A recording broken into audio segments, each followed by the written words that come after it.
waxaan ahay Sheekh Maxamed Cali Idle oo ku magac dheer in Sheekh Maxamed Cali Idle oo dowladda qaranka ku jira aad iyo aadna waxaan u salaamayaa dadka sharafta leh sida gobonimada ayga dhaqmay ayaan Ilaahay ugu mahadnaqayaa Ilaahay ka sokoon iyagan u mahadnaqayaa talabaad waan aad ugu sii mahadnaqayaa sida ila dhaqmeen iyo sida ay qabteen iyo sida ay gacan qabteen iyo sida ay soo dhaweeyeen dad gobonimo ah oo gobonimo ku jirto weeyaan waxaan leeyahay sidaas si leeg ha loola dhaqmo wixii allaala wixii la qabto sidaa ha loo qabto aad iyo aadna waa noo tabaabusheeyeen oo waxaan kuuliyey waa noo soo dhaweeyeen oo waa na garab gale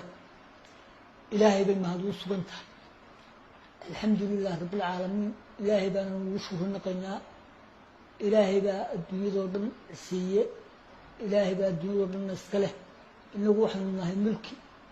dad waxaynu nahay bini aadana bini aadanku wuu khaldamaa laakiin khaladku wuu ka soo noqda alxamdu lilaahi rabbilcaalamiin saasa ku dhammaanaya